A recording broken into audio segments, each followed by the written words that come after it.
नमस्कार, मैं doctor Amit Kesarwani, founder and director अनुसंधान एकेडमी सिविल लाइन्स इलाहाबाद। आप सब लोगों का अनुसंधान एकेडमी की यूट्यूब चैनल पे हार्दिक स्वागत व अभिनंदन करता हूँ। Students and followers, UGC net first paper में रिसर्च एप्टीट्यूड की यूनिट पे आज मैं महत्वपूर्ण टॉपिक पर डिस्कस करूंगा। रिसर्च एप्टीट्यूड क्या है, रिसर्च किसे कहते हैं, रिसर्च की मीनिंग क्या होता है और रिसर्च पर अधिकतर रूप से कुछ कैरेक्टरिस्टिक्स और उसके विशेषताओं पर प्रश्न आते हैं, तो आज इन्हीं मुद्दों को चर्चा करूंगा। सबसे पहली बात, अनुसंधान क्या है? तो अंग्रेजी में अनुसंधान को हम रिसर्च कहते हैं और ये दो शब्दों से मिलकर बनता है, री धन सर्च। री का मतलब खोजना, सर्च री का मतलब खोज बार बार और सर्च का मतलब खोजना। इस प्रकार से बार बार खोजना। अब इस प्रकार देखें तो बार बार खोजना का जो तात्पर्य निकलता है वो डेप्थ में देखना, किसी चीज को बड़ी गहराई से समझने का प्रयास करना, काफी गहराई से देखना, उसके विषय में मीमांसा अध्ययन करना, गहराई से उसको समझना और तब उसके अर्थ को व्यक्त करना। इस प्रकार से यहाँ पर जो अंग्रेजी शब्द रिसर्च की है मीनिंग, उसका तात्पर्य निकलता है किसी चीज को बड़े ही गहराई से देखना, मीमांसा अध्ययन करना। यह शब्द शोध की गहराई को प्रस्तुत करता है, यानी शोध कितना गहराई से बना, उसके अंतर्गत किसी चीज को कितने गहराई से देखना, जिसमें शोधकर्ता किसी तथ्य को बार बार देखता है, जिससे उसके संबंध में डाटा को एकत्रित करता है और उसके आधार पर उसके संबंध में निष्कर्ष को निकालता है। किसी भी क्षेत्र में नवीन ज्ञान की प्राप्ति, विद्यमान ज्ञान का शोधन, परिवर्तन व परिमार्जन की दृष्टि से किए गए व्यवस्थित प्रयासों को शोध या अनुसंधान कहते हैं। तो यहाँ पर शोध के जो है तीन मीनिंग को अर्थ स्पष्ट रूप से कहा जा सकता है। दैट इज कोई भी चीज जो अब तक खोजा गया हो, यानी whatever we have find, यानी जो अब तक खोजा है वो इसके अंतर्गत रखा जा सकता है। जो भी खोजा गया है उसका विकास करना और उसे परिमार्जन यानी शुद्धिकरण करना, ये तीन अर्थ इसके रखे जा सकते हैं। इसके अलावा इस पर कुछ विचारकों का एक दो कथन भी है, जैसे कि अनुसंधान केवल सत्य के लिए खोज मात्र नहीं वरन ये दीर्घकालीन सदृश संधान है। अब ये एक स्टेटमेंट है जो कि इंटरनेशनल एनसाइक्लोपीडिया ऑफ वेबस्टर के अनुसार रखा गया है। वेबस्टर एक स्थान है, एनसाइक्लोपीडिया शब्दकोश, अंतरराष्ट्रीय शब्दकोश। तो वेबस्टर के अंतरराष्ट्रीय शब्दकोश के अनुसार क्या कहा गया है? अनुसंधान केवल सत्य के लिए खोज मात्र नहीं है वरन यह दीर्घकालीन सदृश सघन संधान है, यानी काफी लंबे समय तक चलने वाला, सदृश दिखाई देने वाला, सघन यानी काफी डीप यानी काफी डेप्थ के साथ किया जाने वाला संधान है, यानी लक्ष्य है। संक्षेप में अगर हम कहें तो कुछ महत्वपूर्ण बातें निकल के आती है कि शोध क्या है। तो शोध किसी उच्च शिक्षण संस्थान की जीवन रक्त कहा जा सकता है। क्यों? क्योंकि भाई अगर हायर एजुकेशन है, उस हायर एजुकेशन में रिसर्च बेहतर है तो ही उस हायर एजुकेशन की पहचान हो सकती है। एक तरह से देखें तो शोध क्या है? सोचने खोजने का एक तरीका है, देखने का एक नजरिया है, या किसी समस्या ये कह सकते हैं या किसी समस्या के विभिन्न पहलुओं का आलोचनात्मक परीक्षण करता है। आलोचनात्मक का मतलब क्या होता है? साधारण वर्ड में हम साधारण शब्द में इसको देखें तो हम आलोचना यानी बुराई करना रखते हैं, परंतु गहराई से समझें तो या डेप्थ से देखें तो आलोचना का मतलब बुराई करना नहीं, बल्कि आलोचना का मतलब है गहराई से समझना।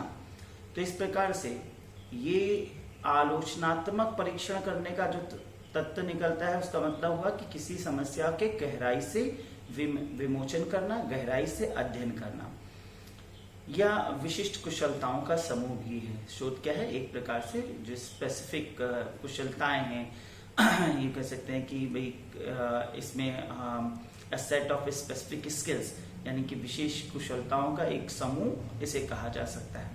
यह एक संरचित जांच पड़ताल है। संरचित यानी स्ट्रक्चर्ड, बनाया गया है, बिल्कुल व्यवस्थित कर लिया गया जांच पड़ताल करने के लिए, और जो स्वीकृत वैज्ञानिक मेथोडोलॉजी का प्रयोग करता है और नई ज्ञान की खोज करता है जो कि सामान्य रूप से प्रायोगिक होती है। नई ज्ञान की खोज करता है और सामान्य रूप से प्रायोगिक होती है, यानी एक्सपेरिमेंटल, जिसे आसानी से देखा जा सकता है या क्रिया योग में रखा जा सकता है। मेथोडोलॉजी का मतलब क्या होता है? मेथडोलॉजी, पद्धति शास्त्र यानी कि किसी भी क्रिया को करने का तरीका। मेथोडोलॉजी का मतलब क्या है? तरीका। और शास्त्र यानी कि विद्या, यानी उस कार्य को करने की तरीका। तो एक प्रकार से किसी भी क्रिया को करने का एक तरीका मेथोडोलॉजी यहाँ पर रखा जा सकता है। या खोज और जांच पड़ताल की एक प्रक्रिया भी कही जा सकती है। इट्स अ प्रोसेस जिसमें हम इंक्वायरी करते हैं, इन्वेस्टिगेशन करते हैं।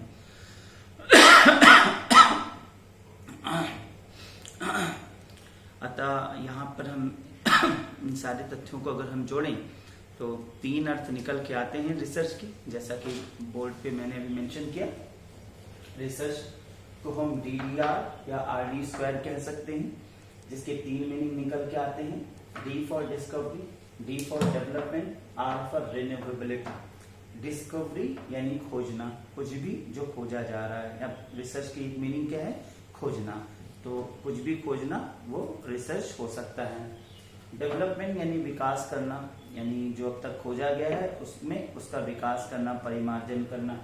रिन्यूएबिलिटी यानी परिमार्जन करना, शुद्धिकरण करना, कमियां हैं उसको दूर करना। तो इसके से डिस्कवरी, डेवलपमेंट और रिन्यूएबिलिटी, ये 3 अर्थ जो है वो रिसर्च के हो सकते हैं। इसे हम संयुक्त रूप से एक फॉर्मूले के द्वारा RD² या DDR कह सकते हैं। अब बात करते हैं रिसर्च की विशेषताएं, इसकी क्या क्या विशेषताएं हैं। तो सबसे पहले रिसर्च एक प्रक्रिया है। Research is a process. Research is a process. Process का मतलब प्रक्रिया है। अब देखिए क्रिया क्या होती है? कोई भी चीज को करना क्रिया है। अब प्रक्रिया क्या है? किसी भी क्रिया को बार बार करना। तो कई बार इसमें प्रश्न आता है कि शोध क्या है? ऑप्शन ए शोध एक क्रिया है, ऑप्शन बी शोध प्रक्रिया है, ऑप्शन सी शोध क्रिया व प्रक्रिया दोनों है, ऑप्शन डी उपरोक्त में से कोई नहीं। अधिकतर लोग इसी सी विकल्प को चूज करेंगे, शोध क्रिया व प्रक्रिया दोनों है, जबकि कई बार गलत होगा। क्यों?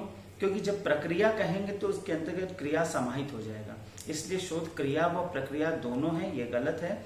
सिर्फ प्रक्रिया है। प्रक्रिया यानी बार बार होने वाली क्रिया, यानी एक ऐसी क्रिया जो हमेशा चलती रहे, कभी नहीं रुकता। तो शोध क्या है? एक प्रक्रिया है, बार बार होने वाली क्रिया है। इसकी प्रकृति वैज्ञानिक होती है। अगला जो महत्वपूर्ण तथ्य है, इसकी प्रकृति वैज्ञानिक होती है। It is scientific. It is scientific in nature.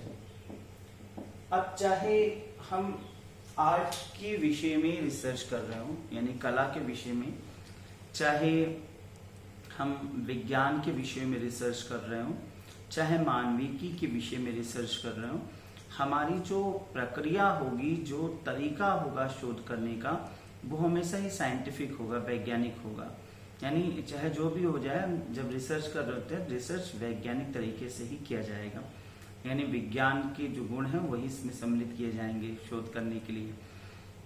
जैसे डेटा हम लेंगे, टैबुलेट करेंगे, कैलकुलेट करेंगे। तो चूंकि हम हमेशा इन्हीं गुणों को ऑप्ट करके तब रिसर्च करते हैं, इन्हीं तरीकों को अपनाते हैं। तो टैबुलेशन करना, क्लासिफिकेशन करना, ये सब विज्ञान के ही गुण हैं। इसलिए चाहे कलात्मक विषय हो, चाहे मानविकी विषय हो, चाहे कोई भी विषय हो, हम शोध हमेशा इसी प्रकार से करते हैं कि हम शोध में विज्ञान के तरीकों का प्रयोग करते हैं। इसीलिए शोध को वैज्ञानिक प्रकृति का कहा जाता है। अगला महत्वपूर्ण बात है, यह व्यवस्थित व सुनियोजित विधि को अपनाता है। तो हमेशा इसमें सिस्टमेटिक मेथड अपनाया जाएगा, एक तरीका अपनाया जाएगा, व्यवस्था को एक बेहतर रूप से कैसे करा जाए, एक व्यवस्थित स्वरूप अपनाया जाएगा। तो इसलिए इसको हम व्यवस्थित और सुनियोजित विधि को अपनाना इसके अंतर्गत रखते हैं। तो हमेशा इसमें हम एक व्यवस्थित और सुनियोजित विधि रखते हैं। इसके बाद इसमें नवीन ज्ञान की वृद्धि एवं विकास पर जोर दिया जाता है। नवीन ज्ञान की वृद्धि और विकास पर जोर दिया जाना, तो ये बात ध्यान रखिए, क्योंकि हम जब भी शोध कर रहे होते हैं तो कुछ नया खोजना, क्योंकि अभी आपको मैंने रिसर्च के 3 मीनिंग बताया, जिससे मैंने आपको बताया पहली मीनिंग है डिस्कवरी, यानी स्पष्ट है कुछ नया खोजने पर बल दिया जाता है, तो नवीन ज्ञान की वृद्धि एवं विकास पर बल दिया जाता है। अगली बात है, यह नियमों और सिद्धांतों को प्रतिपादित करते हैं, और इसमें हम कुछ फॉर्मुलेट करके लाना चाहते हैं, कोई थ्योरी या प्रिंसिपल्स को प्रोपाउंड करते हैं। इसके बाद है, यह तार्किकता और वस्तुनिष्ठता पर आधारित होती है। अब यहाँ पे 2 शब्द मिलते हैं हमारे सामने, एक है तार्किकता, दूसरी है वस्तुनिष्ठता।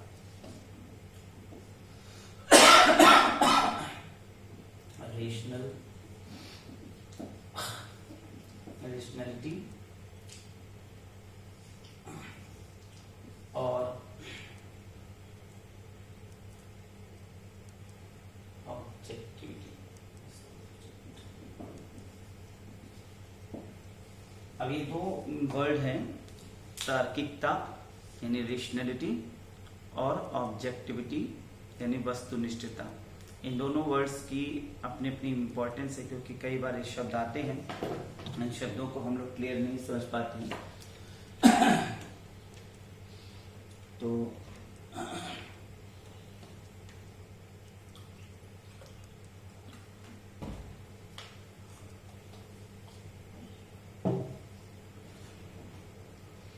तो इसको गहराई से समझें। इन दोनों शब्दों के अलग अलग इम्पोर्टेंस है। यहाँ पर अगर हम पहला शब्द देखें तार्किकता, तो तार्किकता का जो मतलब होता है रेशनल, यानी हम यूं ही किसी चीज को सही नहीं मानेंगे, हम किसी चीज को मानने से पहले उसके ऊपर 100 बार सोचेंगे। तो अब 100 बार सोचेंगे, अगर वो चीज हमें ठीक लगेगी तभी हम उसको अपनाएंगे, नहीं तो हम उसको इग्नोर कर देंगे। तो यहाँ पर जो मस्ट है वो क्या है, रेशनलिटी, तार्किकता। तो शोध हमेशा तार्किक होगा, शोध में हमेशा तर्कयुक्त चीजें ही रखी जाएंगी, उतर्क चीजें नहीं रखी जाएंगी। दूसरा है वस्तुनिष्ठता। वस्तुनिष्ठता का जो साधारण अर्थ होता है वो होता है गहराई से, ऑब्जेक्टिविटी। अक्सर आप पढ़ते हैं कि एग्जाम 2 तरीके का होता है, वस्तुनिष्ठ या विषयनिष्ठ। अब वस्तुनिष्ठ और विषयनिष्ठ को दोनों को बड़ी गहराई से समझिएगा। वस्तुनिष्ठ और विषयनिष्ठ 2 अलग अलग अवधारणा है और दोनों बड़ा डेप्थ का कॉन्सेप्ट है। वस्तुनिष्ठ, अब मेरे वर्ड को पकड़िएगा, वस्तुनिष्ठ मैं लिख रहा हूं, वस्तु धन निष्ठ, यानी वस्तु की क्या निष्ठा है, बात को समझिएगा। वस्तु की क्या निष्ठा है, निष्ठा यानी इच्छा, यानी वस्तु क्या बोलता है, वस्तु क्या बोलता है। और जब हम सब्जेक्टिविस्ट कहते हैं यानी व्यक्तिनिष्ठ कहते हैं, तो व्यक्ति की निष्ठा, व्यक्तिनिष्ठ।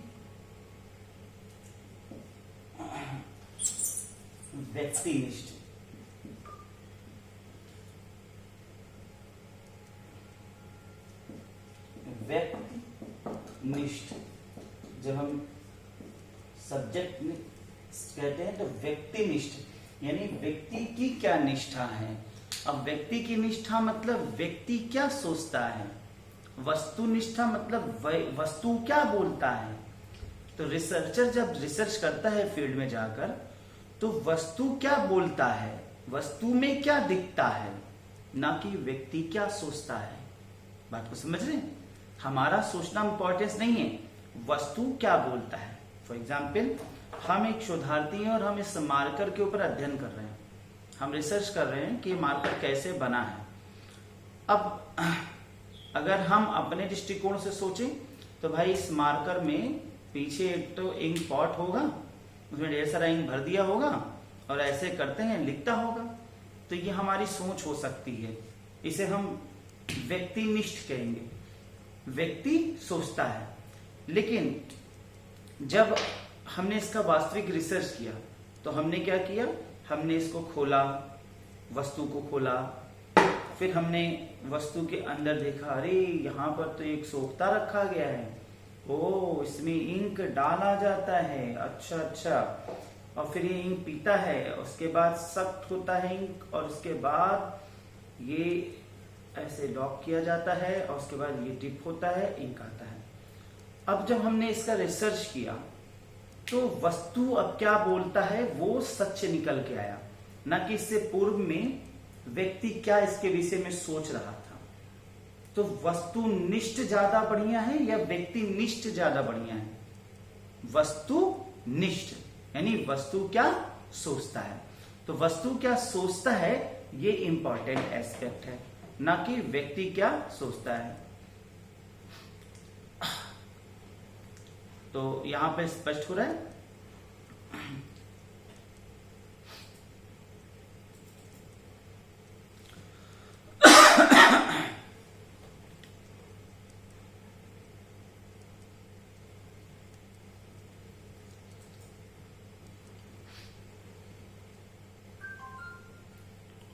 तो व्यक्ति क्या सोचता है और वस्तु क्या सोचता है, दो अर्थ में यहां पे निकल के आ रहा है। एक बार पुनः मैं समरी करूंगा। रिसर्च क्या है? अगर हम कहें तो research that is whatever we have, हम तीन अर्थ ले सकते हैं, डिस्कवरी, डेवलपमेंट, रिन्यूएबिलिटी, यानी जो अब तक खोजा गया वो रिसर्च है, विकास किया गया वो रिसर्च है, और जो भी कुछ नया शुद्धिकरण करते हैं, परिमार्जन करते हैं, वो रिसर्च होता है। अनुसंधान के विषय में विशेषताओं में research is a process. Research क्या है? एक प्रक्रिया है, एक साइंटिफिक मेथड से अपनाया जाता है, वैज्ञानिक तरीके से अपनाया जाता है। रेशनैलिटी और ऑब्जेक्टिविटी पाया जाता है। रेशनैलिटी मतलब तर्कयुक्त होता है, ऑब्जेक्टिविटी यानी वस्तु क्या सोचता है। अभी मैंने आपको बताया वस्तुनिष्ठ यानी वस्तु क्या सोचता है, व्यक्तिनिष्ठ यानी सब्जेक्टिविटी। तो सब्जेक्टिविटी यानी कि व्यक्ति क्या सोचता है, तो व्यक्ति का सोचना गौण है, जबकि वस्तु का सोचना महत्वपूर्ण है, वस्तु का सही बोलना माना जाएगा। आगे कि यह नियमों और सिद्धांतों को प्रतिपादित करता है, यह चरणबद्ध रूप से संपन्न होता है। चरणबद्ध रूप से संपन्न होने का मतलब है कि चरणवार, एक एक क्रम से होता है, स्टेप वाइज। जैसे अब रिसर्च जब हम करते हैं तो इसमें 6 चरण प्रमुख रूप से होते हैं। वो 6 चरण कौन कौन से होते हैं? तो यहाँ पे देखेंगे PHDCAG, ये 6 चरण जो है हमारे प्रमुख रूप से रिसर्च के माने जाते हैं। सबसे पहले समस्या का चयन करना, जिसे हम प्रॉब्लम कहते हैं, प्रॉब्लम। उसके बाद हाइपोथेसिस यानी कि उपकल्पना, फिर डिजाइन यानी प्रारूप रचना, फिर तथ्य को संकलित करना, कलेक्शन, फिर एनालिसिस करना यानी विश्लेषण करना, और जनरलाइजेशन,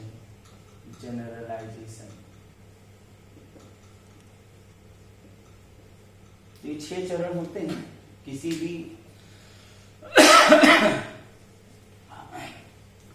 भी शोध के को करने के लिए 6 चरण होते हैं। सबसे पहले हम समस्या का चयन करते हैं, उसके बाद हम उपकल्पना का निर्माण करते हैं, फिर उसके बाद तथ्य डिजाइन यानी कि प्रारूप रचना करते हैं, फिर तथ्यों को संकलित करते हैं, फिर विश्लेषित करते हैं, और फिर सिद्धांतीकरण करते हैं। अब एक साधारण रूप से देखा जाए तो शोध एक ऐसी प्रक्रिया है जो आए दिन हम अपने जीवन में भी कर रहे हैं। हर कार्य हमारे एक शोध जैसा ही है। फॉर एग्जाम्पल, हमें अचानक घर पे फोन आया हमारे पिताजी का कि आज शाम को दूर के एक रिश्तेदार आ रहे हैं, अंकल आ रहे हैं, और आपको उन्हें लेने जाना है स्टेशन पे, और उनके लिए कुछ अच्छा खाने पीने का व्यवस्था शाम को करिएगा क्योंकि 2 घंटा ट्रेन रुकेगी। अब जाहिर सी बात है, आपके सामने समस्या का चयन आ गया, प्रॉब्लम कि क्या होगा। अब आपके सामने क्या है? समस्या का चयन आपको करना है। आपको तुरंत सोचना है कि क्या करना होगा। तो अब यहाँ पर देखें चरण की बात करें तो सबसे पहले क्या आपके सामने 6 चरण आपके सामने है। Problem, hypothesis, design, correction and research realisation, PhD कैग, ये फॉर्मूला है। अब आपके सामने सबसे पहले समस्या का चयन आ रहा है कि भाई क्या किया जाए, क्या बनाया जाए। अब शाम को अंकल आएंगे तो उनके लिए कुछ खाने पीने की व्यवस्था रखना है। तो आपने सबसे पहले क्या है, हमारे सामने एक प्रॉब्लम उद्घृत हुआ कि क्या बनाया जाए। अब आपने एक मन मस्तिष्क की कल्पना किया कि हलवा बना लिया जाए, हलवा बना ले ज्यादा बेटर होगा। हलवा कुछ इस प्रकार से होगा, लजीज होगा, मेवेदार होगा, कटा बढ़िया होगा, घीदार होगा। तो आपने कुछ उपकल्पनाएं बनाए जो तर्कयुक्त हैं। तो जो उपकल्पनाएं तर्कयुक्त हैं उनको आप हाइपोथेसिस के अंतर्गत रख सकते हैं। उसके बाद अब आप कैसे बनाएंगे, हलवा बनाने की विधि क्या होगी।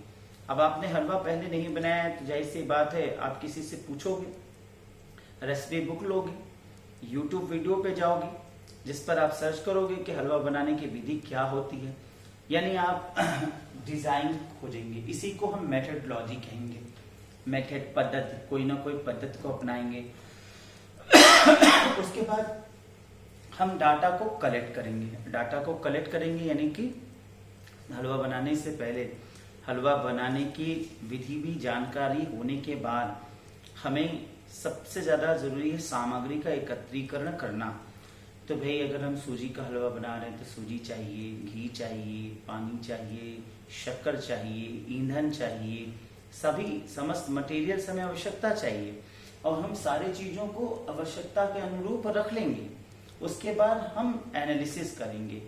अब देखिए हम जब चीजों को रखेंगे तो उस समय हम एनालिसिस नहीं करते। जैसे हम मार्केट में गए और हमको पता है कि एक कटोरा हलवा में हलवा बनाने के लिए 35 ग्राम काजू, 25 ग्राम चीनी, 35 ग्राम घी ऐसे चाहिए। लेकिन हम जब दुकानदार के यहाँ जाएंगे तो हम उसे नहीं कहेंगे भैया 35 ग्राम घी दे दो, 25 ग्राम चीनी दे दो, 50 ग्राम 40 ग्राम सूजी दे दो। हम उसे कहेंगे 50-50 ग्राम आप सब चीजें निकाल दो। तो जब हम डाटा कलेक्ट कर रहे होते हैं तो हम एनालिसिस नहीं करते, उस समय हम डाटा को बस केवल लेते चलते हैं। डाटा को ले लेने के बाद हम एनालिसिस करते हैं, यानी टैबुलेशन, क्लासिफिकेशन, छांटना, अब इत्यादि ये सब क्रिया हम कब करेंगे, एनालिसिस के दौर में करेंगे। तो हम इस यहाँ पे विश्लेषण करेंगे और उसके बाद हम सिद्धांतीकरण यानी जनरलाइजेशन की ओर बढ़ेंगे। इस प्रकार से हम लास्ट में जनरलाइजेशन यानी कि सिद्धांत जैसा हम चाहते थे वैसा दर्पण स्वरूप हमारे सामने वो चीज बन के तैयार हुई। तो एक जैसे हमने आपको उदाहरण दिया हलवा बनाने का, एक साधारण सी प्रक्रिया है, साधारण सा क्रिया है जो कि हमारे जीवन में यदा कदा हम लोग करते रहते हैं। तो इस प्रकार से हलवा बनाना भी एक शोध हो सकता है।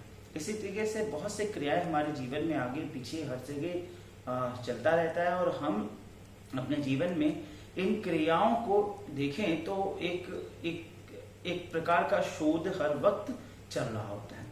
अब ऐसे ही जब क्रियाओं को हम किसी विशिष्ट स्वरूप के रूप में रखते हैं, किसी विशेष प्रकार की चीज की खोज के लिए रखते हैं और थीसिस के दृष्टिकोण से रखते हैं, तो भले हम उसे रिसर्च का नाम देते हैं, लेकिन प्रत्येक दिन जो क्रियाएं हैं वो भी एक प्रकार से रिसर्च ही हो रही होती हैं।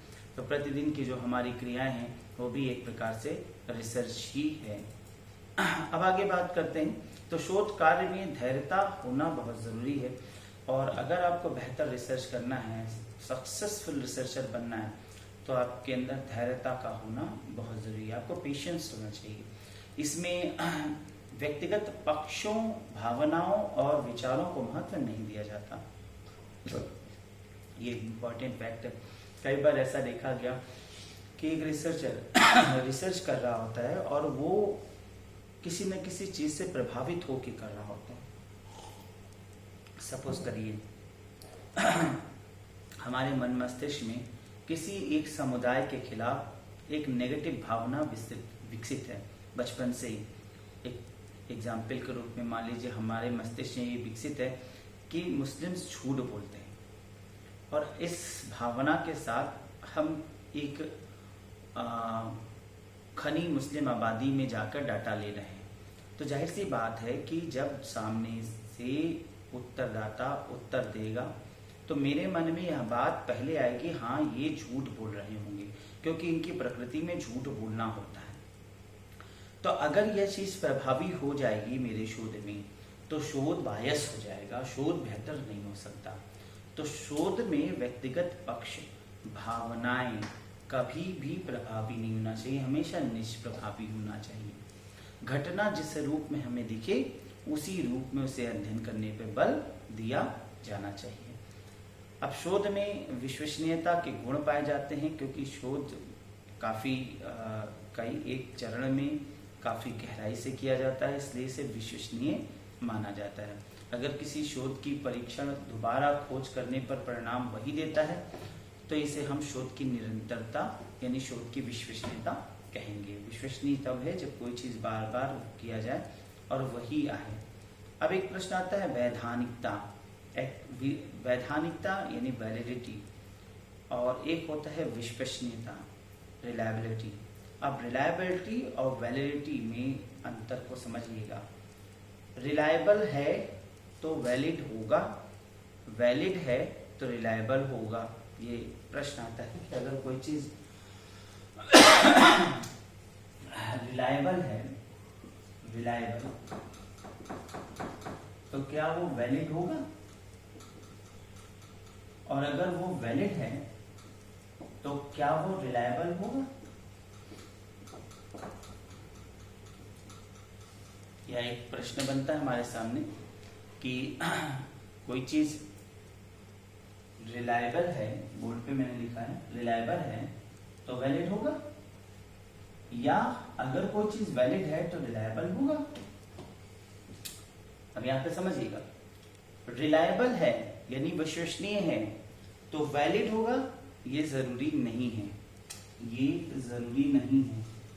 लेकिन अगर वैलिड है तो रिलायबल होगा, वैलिड है तो रिलायबल होगा। कारण एक दवा के दुकान के पास हम जाते हैं, दुकानदार से हम कहते हैं कि हमें क्रोसिन का एक पत्ता दे दीजिए। अब क्रोसिन का जब वो एक पत्ता हमें देता है तो उसके ऊपर लिखा हुआ है कि दिसंबर 2021 तक वैलिड है, तो दिसंबर 2021 तक वैलिड है। अगर वो उस पर एक्सपायरी डेट लिखी है 2021 तो वो रिलायबल होगा, तो हम उस पर बड़े आसानी से विश्वास कर लेंगे कि हाँ भाई ये बात तो लिखा है इसलिए विश्वसनीय है। लेकिन एक दवा हमने लिया क्रोसिन का पत्ता जिस पर लिखा है दिसंबर 2019, ठीक है, दिसंबर 2019 लिखा है। अब दिसंबर 2019 लिखा है तो हम जानते हैं कि वो वैलिड नहीं है, समझ रहे ना। अब भले ही हमें दुकानदार कहे भाई साहब दिसंबर 2019 लिखा है, ये आप जान लो कि जितनी दवाएं एक्सपायर होती हैं वो 1 साल बाद तक सही रहती हैं। आप हम पर विश्वास करें, हम 20 साल से मेडिकल प्रोफेशन में हैं, तो क्या हम उसके विश्वास पर वैलिडिटी बना लेंगे?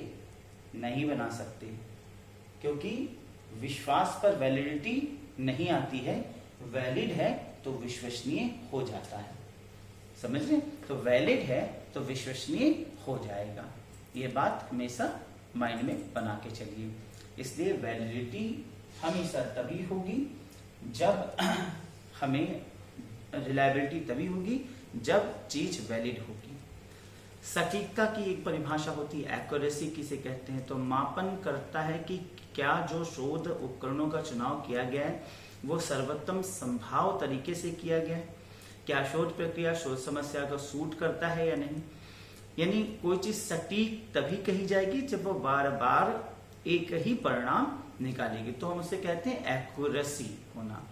अब देखिए रिसर्च के कई और फायदे हैं, जैसे सामाजिक नियोजन और नियोजित परिवर्तन के प्रभाव का पता लगाना, उसके सफल संचालन में योग देना, समाज कल्याण एवं विकास के कार्यक्रमों को सफल संचालन या उसके विषय में पता लगाना कि भाई कितना और प्रभावी है, समाज कल्याण के कार्यक्रम किए जा रहे हैं तो और कितना प्रभावी हो सकता है।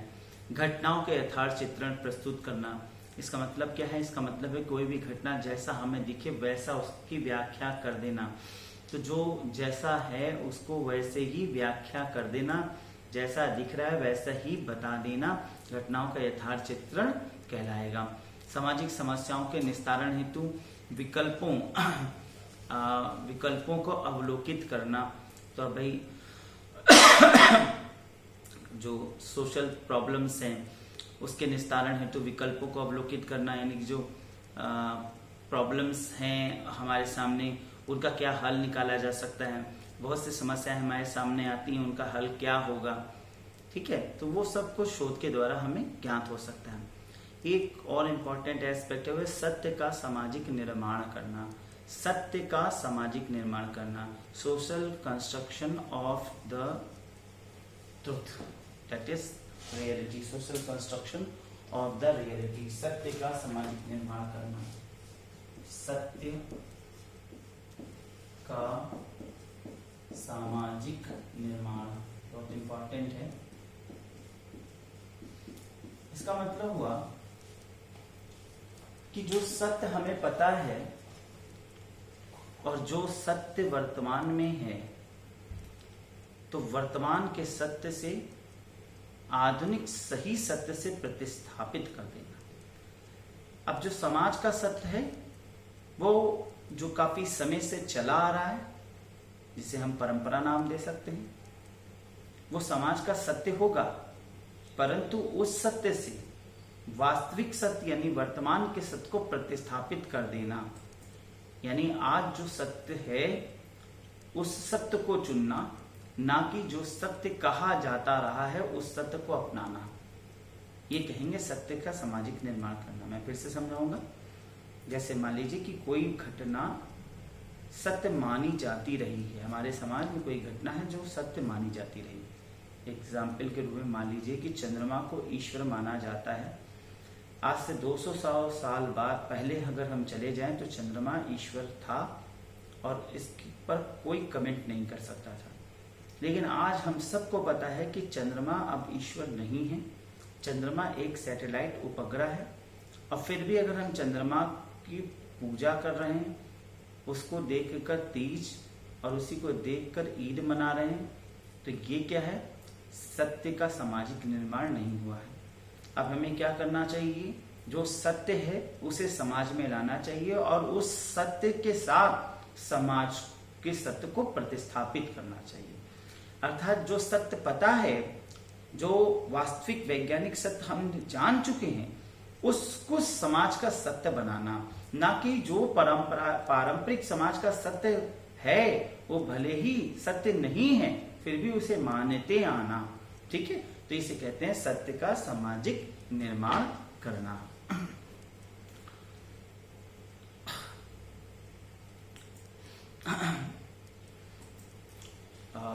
आशा है आज का ये जो वीडियो मैंने आपके लिए बनाया पसंद आया होगा।